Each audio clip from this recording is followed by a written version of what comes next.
Hello everyone, good morning. তোমরা সবাই কেমন আছো? আশা করি খুব ভালো আছো, সুস্থ আছো। আমরাও ভালো আছি। দেবনাথ ফ্যামিলিতে তোমাদের আরেকবার স্বাগত। আজকে হচ্ছে শনিবার আর ঘড়ি কাটাতে বাজে এখন ভোর 5:30 মতন। তো এখন থেকেই ব্লগটা শুরু করলাম তোমাদের সাথে নিয়ে, সঙ্গে নিয়ে। আর আজকে কিন্তু ভোরবেলা রান্নাঘর থেকেই ব্লগটা শুরু করলাম। ঘুম থেকে উঠেছি কিন্তু আজকে পুরো 5টার সময়। 5টার সময় উঠে সংসারে যা কাজকর্ম থাকে দেবনাথবাবু আর আমি দুজনে মিলে করে নিয়ে চলে এসেছি এখন রান্নাঘরে। দেবনাথবাবুর জন্য ছেলের জন্য ব্রেকফাস্ট বানাবো। বাবার আর ছেলের জন্য ব্রেকফাস্ট বানাবো, সেই জন্য কিন্তু ভোর অন্ধকার থাকতে উঠে পড়েছি। এখন যদি না উঠে ব্রেকফাস্ট বানাই, ছেলে তো সময় মতো নিয়ে যেতেও পারবে না, আর আমার কাজগুলোও কিন্তু অনেকটা লেট হয়ে যাবে। সেই জন্য একটু ভোর ভোর উঠে গেছি। তা ব্রেকফাস্ট বানাবো। আগের দিন তো তোমরা দেখলে একটু ব্রাউন ব্রেড এনে রেখেছে দেবনাথবাবু, তাই দিয়ে ভাবলাম একটু স্যান্ডউইচ বানিয়ে দিই আজকে আর বেশি সময় নেই, অল্প সময়ের মধ্যে কিন্তু স্যান্ডউইচটা কিন্তু চটজলদি হয়ে যায়। তা দেখো, প্রেশার কুকারের মধ্যে কিন্তু আমি কিছুটা আলু সেদ্ধ দিয়ে দিলাম, আর ওইদিকে কিন্তু আমি একটা বাটির মধ্যে 5খানা মতন ডিম সেদ্ধ দিয়ে দিয়েছি। আর 6:45 বাজে। দেবনাথবাবু কিন্তু দোকানে যাওয়ার সময় হয়ে গেছে, ও একদম রেডি হয়ে বেরিয়ে পড়লো। ওর হাতে যাওয়ার সময় রাতেবেলা আমি আমন বাদাম ভিজিয়ে রাখি, আমন বাদাম, তারপরে তোমার খেজুর, কিশমিশ, এগুলো একটু হাতে দিলাম। ও খেয়ে বেরিয়ে গেল। আমি আবার রান্নাঘরে চলে এসেছি নিজের কাজ করতে। তা দেখো, আলুটা সেদ্ধ হয়ে গেছে। গরম গরমে কিন্তু আমাকে খোসাটা ছাড়াতে হচ্ছে, সময় নেই। ছেলে বেরোবে 6:30টার মধ্যে, তার আগেই কিন্তু আমাকে স্যান্ডউইচগুলো বানিয়ে দিতে হয়। প্রেশার কুকারের মধ্যে আলুগুলো সেদ্ধ করে নিয়েছি, গরম গরম কিন্তু খোসা ছাড়িয়ে নিয়েছি। মানে হাতে তো গরম লাগছে, কিন্তু কি করবো, ছেলে তো ব্রেকফাস্ট নিয়ে যাবে, ওই জন্য একটু তাড়াহুড়ার মধ্যে রয়েছি। ম্যাশার দিয়ে আলুটাকে ম্যাশ করলে হতো, কিন্তু ম্যাশার বার করতে গেলে সময় লাগবে, ওই জন্য হাতের কাছে যা যা আছে সেইগুলোই কিন্তু ব্যবহার করছি। হাতা দিয়ে কিন্তু আলুগুলো ম্যাশ করে নিলাম। পেঁয়াজ, কাঁচা লঙ্কা কুচিয়ে রেখেছি, সেটাও ওর মধ্যে দিয়ে দিলাম। পেঁয়াজ কাঁচা লঙ্কাটা দেওয়া হয়ে গেছে। তারপরে একটা গোটা গাজর ভালো করে ছাড়িয়ে নিয়ে হাফের বেশি একটু গাজর আমি গ্রেট করে ওর মধ্যে দিয়ে দিলাম। তারপরে দেবো স্বাদ মতো নুন, তারপরে একটু গোলমরিচের গুঁড়োটা একটু বেশি করে দিলে না খেতে ভালো লাগে। কাঁচা লঙ্কা তো বেশি দেওয়া যায় না স্যান্ডউইচের মধ্যে, অত মুখে পড়লে বেশি ঝাল লাগবে, ওই জন্য কাঁচা লঙ্কাটা একটু অল্প করে দিয়েছি, গোলমরিচটা একটু বেশি দিয়েছি। গোলমরিচের ঝালটা খেতে কিন্তু বেশ ভালো লাগে। তারপরে দেখো, আমি যে সেদ্ধ করার 5টা ডিম, একটা ডিম দেবো না, একটা ডিম শ্যামের জন্য রেখে দেবো। আর 4খানা ডিম মতো আমি গ্রেট করে দিয়ে দিলাম। গ্রেট করে দিলে না ডিমটা বেশ সুন্দর ঝুরঝুরে হয়, আর মাখতেও সুবিধা হয়। আর হাত দিয়ে মেখে দিলে না ডিমগুলো একটু দলা দলা মতন থেকে যায়। সবার শেষে একটু বাটার দিয়ে দিলাম, দিয়ে ভালো করে কিন্তু এখন মেখে নিতে হবে। যত ভালো করে মাখা যাবে ততই কিন্তু পুরটা কিন্তু খুব সুন্দর লাগবে খেতে, আর খাবারটাও কিন্তু বেশ হেলদি, জানো তো, সকালবেলা। তা লাস্টে একটু ধনেপাতা না দিলে হবে বলো? ঘরে যা যা ছিল সমস্ত কিছু কিন্তু আমি এর মধ্যে দিয়ে দিয়েছি। তা চলো এবার ব্রেডের মধ্যে ভরে নিই এক এক করে।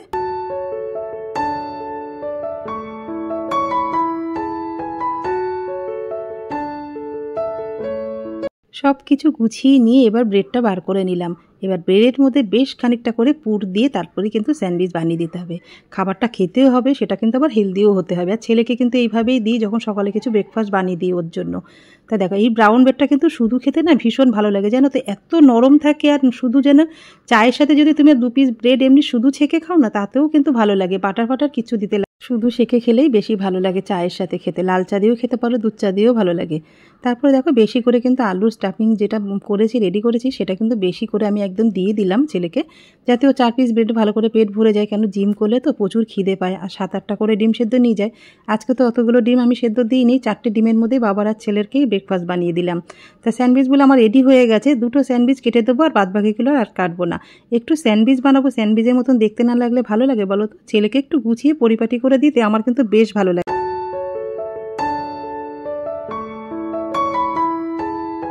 কালকে একটা শর্ট ভিডিও তোমাদের সাথে শেয়ার করেছি, তোমরা অনেকেই কমেন্ট করেছো। সবাইকে মন থেকে অনেক অনেক ধন্যবাদ আমার পাশে থাকার জন্য। বাবা মার কাছে কোনো সন্তান কখনো বুড়ো হয় বলো তো? কিছু কিছু মানুষ না সেটা বুঝতেই চায় না, জানি না কেন এরকম বলে। ছেলে মেয়ে সবসময় বাবা মার কাছে ছোটই থাকে, তাই না বলো? বিয়ে হয়ে গেল মনে হবে আমার বাচ্চা ছেলে। এটা তো মা বাবার ধর্মই, তাই না? আমরাও তো আমার মার কাছে এখনও বাচ্চা, যেন মা আমাকে কেমন আদর করে, চুমু খায়, যখনই আসে গলা জড়িয়ে ধরে, কিচ্ছু করতে দেয় না। আমি এত বড় সংসার চালাই, আমার মা বলে তোর কষ্ট হবে। তা মা বাবারা তো এরকমই হয় বলো তো, সন্তানের জন্য সবসময় ভাবতে থাকে, আর সন্তান যেন তার কাছে সবসময়ের জন্য ছোট। তা তোমরা যে আমার এইভাবে পাশে রয়েছে, এত ভালো ভালো কমেন্ট করেছো না, মন থেকে তোমাদেরকে আবারও অনেক অনেক ধন্যবাদ জানাই। এইভাবেই আমার পাশে থেকো। তা দেখো, স্যান্ডউইচগুলো একটু বাটার দিয়ে ভালো করে সেঁকে নিয়ে ছেলের আর দেবনাথবাবুর জন্য কিন্তু 2টো টিফিন কারিতে করে গুছিয়ে দিলাম। আর একটা টিফিন কারি আমার ছেলের জন্য রেডি করতে হবে। কিছু ড্রাই ফ্রুটস নেবে, খেজুর টেজুর সব কিছু দিয়ে ওগুলো একটা টিফিন বক্স রেডি করে তারপরে ওকে কিন্তু গুছিয়ে দেবো। তা চলো ছেলে বেরিয়ে যাক, তারপর তোমাদের সাথে কথা। আমার বাবু কিন্তু আমি যেটা বলি সেইটা কিন্তু অক্ষরে অক্ষরে মানার চেষ্টা করে, যে না আমার মা আমার ভালোর জন্য এটা বলছে। ওকে যখন থেকে ও কাজে বেরোচ্ছে তখন থেকে ওকে একটাই বলেছিলাম, মেন দরজার সামনে থেকে যখন বেরোবি মেন গেট থেকে, তখন কিন্তু একটা মন্ত্র জপ করে যাবি 11 বার। তোমরা কি জানো? ওম কৃষ্ণায় বাসুদেবায় হরে পরমাত্মানে প্রণতকেশ নাশায় গোবিন্দায় নমো নমঃ। যখনই বাড়ি থেকে কেউ বেরোবে, স্বামী বলো সন্তান বলো, তাদেরকে শুধু একটাই বলবে, গেটের সামনে দাঁড়িয়ে হাত জোর করে মন্ত্রটা 11 বার জপ করে তারপরে যেন বাড়ি থেকে পা বার করে। তাহলে দেখবে ভগবানের শ্রীকৃষ্ণর আশীর্বাদে, গোবিন্দর আশীর্বাদে অনেক বিপদ মুক্ত থাকবে। এটা আমার বিশ্বাসে বলে। আমি যেদিন থেকে ছেলেকে শিখিয়েছি সেদিন থেকে ছেলে কিন্তু এটা অক্ষরে অক্ষরে পালন করে। আমার বাবু জানো তো এখনকার ছেলে মেয়ের থেকে অনেকটাই আলাদা। তোমরা হয়তো বলবে যে নিজের ছেলের খুব বড়াই করছে, প্রশংসা করছে। তা না গো, কেন, ভালো হলে ভালো বলবো, খারাপ হলে খারাপ বলবো না কেন বলো তো? এখনও তো ঠিকঠাক রয়েছে, বাবা মার কথা শোনে, যেটা বলি সেটা মানে, কিন্তু বাইরে কোনো রকম আড্ডা না, কোনো বন্ধু বান্ধব না। এখনকার ছেলেমেয়েরা দেখবে আড্ডা দিতে দিতেই কিন্তু তাদের অর্ধেক সময়টা পার করে। কিন্তু আমার বাবু কিন্তু গ্রামে বেশ খানিকটা বছর কাটিয়ে এসছে। সেই 2000 সালে জন্ম, আর আমরা বাঘাযতীনে এসেছি 2021 হয়ে গেছে, মানে 4 বছর তো এখানে হয়েই গেছে আমরা এখানে এসেছি। সেইখান থেকে কিন্তু এখনও ঠিকঠাক মতন রয়েছে। অনেকে দেখবে গ্রাম থেকে শহরে আসলে হাতির 5 পা দেখে, বাবা মার কথা তো শোনেই না, চারিদিকে আড্ডা মেরে বেড়ায়, বন্ধু বান্ধব, এখানে ঘুরতে যাওয়া ওখানে ঘুরতে যাওয়া। সেই জিনিস কিন্তু এখন আমার ছেলের মধ্যে দেখিনি। তো জানো বাবা মার কোথায় ভয় থাকে, একটা ছেলে থাকলে ছেলে যেন বেহাত না হয়, এই টেনশন কিন্তু সারাক্ষণ বাবা মার মধ্যে থেকেই যায়। তা গুরুজনের আশীর্বাদে তোমরা আশীর্বাদ করো যেন ওইভাবেই বাকি জীবনটা থাকতে পারে, তাহলে ওর জীবনটা কিন্তু খুব সুন্দর ফুলের মতন হবে। তাহলে এতক্ষণ ধরে অনেকগুলো কথাই তোমাদের সাথে শেয়ার করেছি, জানি তোমরা নিশ্চয়ই বোর হয়েছো, কিন্তু মারা না এরকমই হয়, যেন সন্তানের কথা বলতে থাকলে থামতেই চায় না, মানে একটার পর একটা বলতেই থাকে। তা দেখো ব্রেকফাস্ট বানানোর পরে রান্নাঘরের অবস্থাটা ঠিক কতটা নোংরা, কতটা অগুছালো, আর কতটা বাসন পেরিয়েছে তোমরা তো দেখেই বুঝতে পারছো। সেইগুলো পরিষ্কার করে গুছিয়ে নিলাম। এটা শুধু সকালের কাজ হলো, এখনও রাতে দুপুরে সমস্ত কিছু বাকি রয়েছে।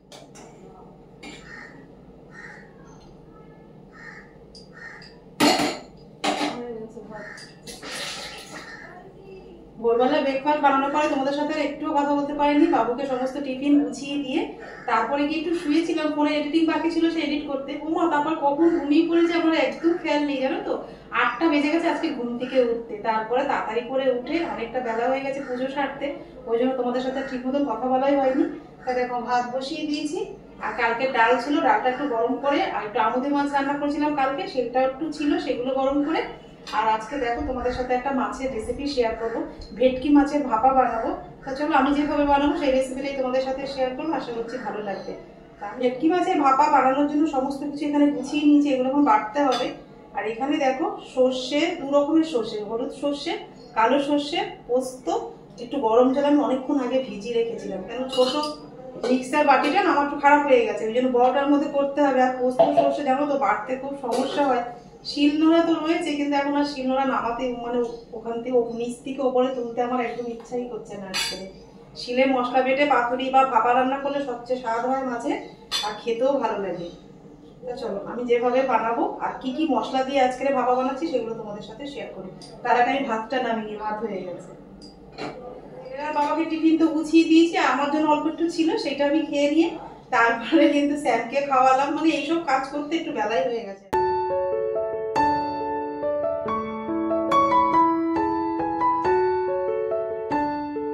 ভেটকি মাছের ভাপা বানাতে গেলে ভেটকি মাছ তো লাগবেই। দেখো পেটি আর দাগা কিন্তু আমি নিয়ে নিয়েছি, এখানে 5 পিস মতন মাছ নিয়ে নিয়েছি। আর এখানে দেখো মশলা নিয়েছি, ধনে পাতা, কাঁচা লঙ্কা, 2 পিস মতন আদা। আর এখানে তো তোমাদের বললাম কালো সর্ষে, হলুদ সর্ষে আর পোস্ত, সবই কিন্তু 2 চামচ করে আমি দিয়েছি। আবার প্রথমে আগে মাছটা আমি মাখিয়ে রাখবো একটু। এই দেখো ভেটকি মাছটা নিলাম, গোলমরিচের গুঁড়ো, স্বাদ মতো নুন। আমার কাছে পাতিলেবু নেই, সেই জন্য আমি অল্প একটু ভিনিগার দিচ্ছি। তোমাদের কাছে যদি পাতিলেবু থাকে অবশ্যই পাতিলেবু দেবে, পাতিলেবু দিলে খেতে বেশি ভালো লাগবে। মাছের যে একটা কাঁচা আষ্টে গন্ধ থাকে না, সেটা লাগবে না, ওই জন্য পাতিলেবু দিতে হয় পাতুরি ভাপা করতে গেলে। আর মাছটা তো ভাজা হয় না, কাঁচা মাছেই করতে হয়, সেই জন্য ভিনিগার নইলে কি পাতিলেবু। পাতিলেবুটা কিন্তু অবশ্যই দেওয়া ভালো, ভিনিগারের থেকে আরও ভালো হবে। এটা চলো, এটা এবার মশলা যতক্ষণ বাটবো, মশলা যতক্ষণ বাটা হবে সময়টা লাগবে, সেই সময়ের মধ্যে কিন্তু মাছটা ভালো মতন নুন, গোলমরিচ, তারপরে ভিনিগার সমস্ত মশলা ঢুকে যাবে মাছের মধ্যে। আধ ঘন্টা মতো রেখে দেবো আর কি। চলো এর মধ্যে মিক্সার জার নিয়ে নিলাম বড়, এই বড়টার মধ্যেই এখন আমাকে মশলা করতে হবে। বেশ খানিকটা ধনে পাতা, আদা, আর আমরা একটু ঝাল বেশি খাই বলে কাঁচা লঙ্কাটা বেশি দিলাম। গরম জলে ভিজিয়ে রাখা সর্ষে পোস্তটা আমি এর মধ্যে দিয়ে দিলাম। আর এই সমস্ত মশলা বাটতে গেলে কিন্তু নুন দিয়েই বাটতে হবে, তো একটু স্বাদ মতো নুন এর মধ্যে দিয়ে দিলাম। দিয়ে দেবো দেখো 100 গ্রাম মতন টক দই আমি ছাঁকনির মধ্যে রেখেছি, জলটা ঝরে গেছে, এর মধ্যে দিয়ে দেবো। পুরির জন্য কিন্তু মশলা একদম এখানটায় সমস্ত কিছু নিয়ে নিয়েছি। এবার এটা ভালো করে মিহি করে পেস্ট করে নেবো। চলো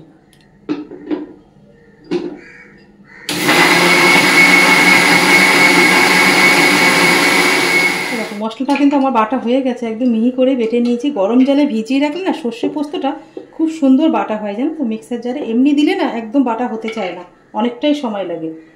আর এই যে মাছটার মধ্যে এবার কী কী দিই চলো তোমাদের সাথে শেয়ার করি।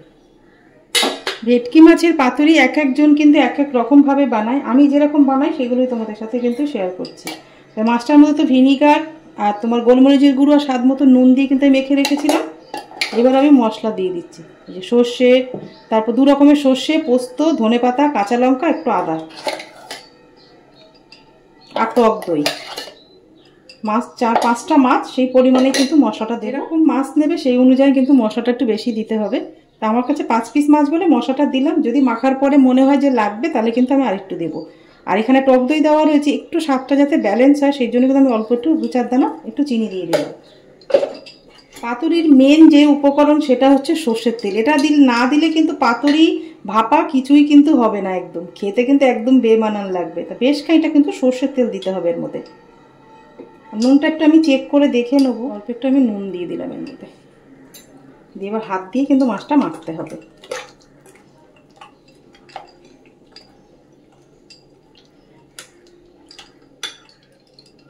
আমি অল্প একটু হলুদ দেবো এর মধ্যে, মাছটা মাখার সময় দিইনি তো, অল্প একটু দেবো যাতে কালারটা একটু ভালো লাগে। অল্প একটু হলুদ দিয়ে দিলাম।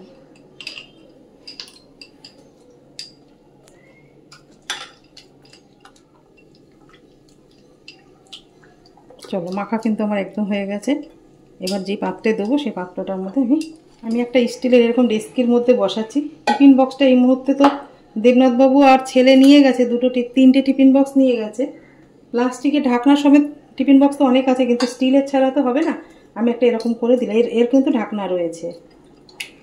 এই দেখো, এবার মাছটা আমি এইভাবে সাজিয়ে দেবো।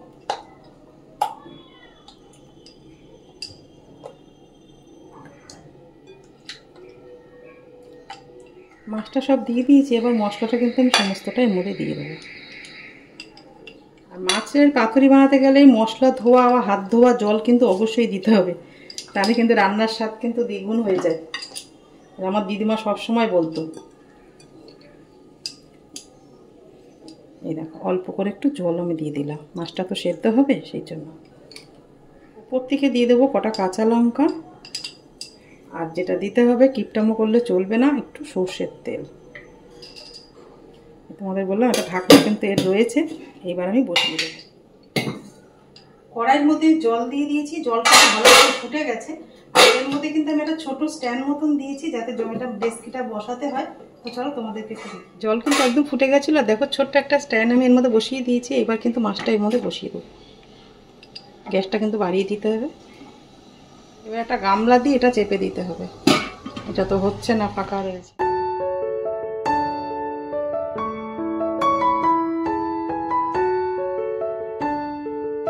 সমস্ত খাবার নিয়ে কিন্তু একদম টেবিলে সাজিয়ে গুছিয়ে নিয়েছি। এবার সবাই মিলে কিন্তু একসাথে খেতে বসে পড়বো। আজকে দুপুরেতে বেশি কিছু রান্না করিনি, শুধু ভেটকি মাছ ভাপা করেছি, আর কালকে আমুদে মাছ ছিল সেটাকে গরম করে, আর ডাল ছিল সেটাও গরম করে নিয়েছি। ভেবেছিলাম ডাল দিয়ে খাওয়ার জন্য একটু কাঁকরোল ভেজে নেবো, কাঁকরোলও কিন্তু কিছুটা কেটে নিয়েছিলাম। কিন্তু দেবনাথবাবু যখন বাড়িতে এসছে, আসার সময় দেখলাম কামধেনু থেকে 1 প্যাকেট আলু ভাজা নিয়ে এসছে। তাই ভাবলাম ডালের পাতে আলু ভাজা দিয়েই কিন্তু আজকে খাওয়া যাক, ওই জন্য কাঁকরোলটা ভাজা করিনি। তা আমার বাবু কিন্তু খেতে বসে পড়ে। আমি যেভাবে ভেটকি মাছের ভাপা বানিয়েছি খেতে কিন্তু দুর্দান্ত হয়েছে, পুরো ইলিশ মাছের মতন গন্ধ আসছিল। দেবনাথবাবু তো তাই বলে ফেলেছে।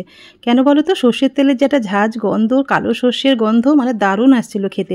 শুধু একটা জিনিসেরই অভাব ছিল, গন্ধরাজ লেবু। গন্ধরাজ লেবু থাকলে একদম জমে যেত। সবাই তো ভীষণ ভালো খেয়েছে। তা চলো খাওয়া দাওয়া করে নিই।